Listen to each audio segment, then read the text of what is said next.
to Yorkshire, like 3 years ago for university. And when I moved there for the first time in my life, I met people who'd never seen a Jew before and didn't really know what Judaism was or Jewish people. And I got a lot of questions. And my friend Sam was like, I just don't understand. I just don't get how you can believe in something that can't be proven. And I was like, well, everyone believes in something, whatever that is for them, everyone has something they believe in. And for me, it's the Holocaust.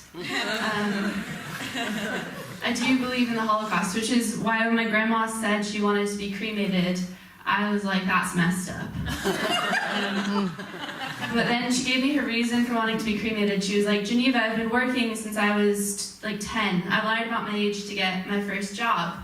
I was retired for 10 minutes and I felt sick from the boredom. Underground, I'll have nothing to do, but in an urn, I can still find work as a paperweight, or a door jamb, or a pop of color in a waiting room. And it's my grandma's dying wish to be used after death in a doctor's office or a law firm. So the only way her soul will be able to find peace when she is gone is if one of her grandchildren becomes a doctor or a lawyer and takes her to work in their office. Otherwise, she'll just be like another Jew burned for no reason at all. And now I study theater, so that's the end of that joke. It's just a lot of guilt. So, but I FaceTime my grandma every Friday night. She's alive, by the way. Because I think it's important to do something fun on Friday nights. So, call her. My granddad's there as well. He sits in the back and he waves.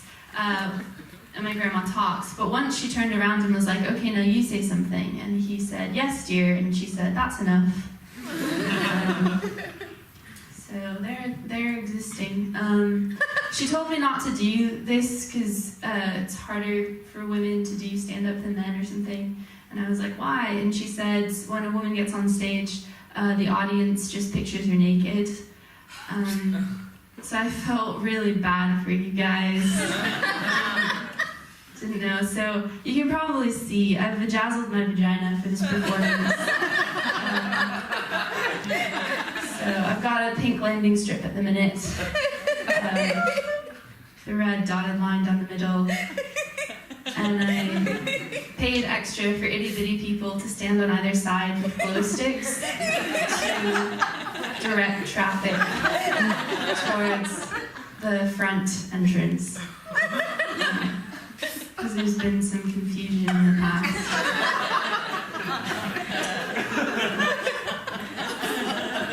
I'm the victim in the butt of that joke. Thanks, guys. To use technical terms. But like I said, in American, I came to England and people were like, what do you love the most? Because English people assume I love it, right? And I was like, well, I love the new words that I've learned. I think English swear words are really cool. I think they're kind of sweet in a weird way. I like the words winker and bellend and bollocks. I love bollocks. It makes me really excited when I see bollocks come out of someone's mouth. England's been great for that. I say that, but I'm trying to cut back on swearing. I'm doing this thing where I cut back on swearing and I cut back on smoking because I smoke and I swear a lot. So some people might call me cool.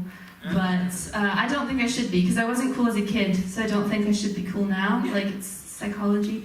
But I was sort of a very precocious Jew. I was born with a bush. No, I was just a precocious Jew. There's a sandbox in nursery, and all the other kids used to play in it. And when I went in the sandbox, I was just the Jew in the sand, wandering. Biblical reading is very up to date. But that sort of level of uncoolness followed me into high school. I remember in high school I was sort of so lower echelon or whatever that I wasn't supposed to talk to certain people that were above me. So I remember in math class I sat next to this boy Russell who was really really cool, and I wasn't supposed to talk to him. But I remember thinking if I could make him laugh, our differences wouldn't matter, right? And Jews are always stepping out of their place. So I was like, hey Russell, if I had a pube for every time I farted, I could be a mascot. And he didn't find it funny though. He was really patronizing. He was like, wow, you're hilarious. You should be a comedian. And here we are.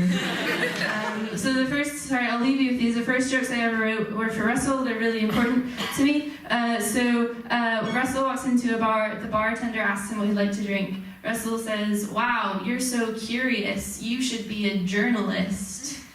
And then he wasn't served any drinks that night because the bartender thought he was an asshole. Russell wanted to know why his Facebook profile picture was taken down. Administration told him it was reported for nudity because he looked too much like a dick. And last one, Russell is like a 10-second pop quiz. Even if he's hard, he's still not that long. That didn't actually happen, but it did in my head. So that's the note I'm leaving you on. Have a really good night. Bye.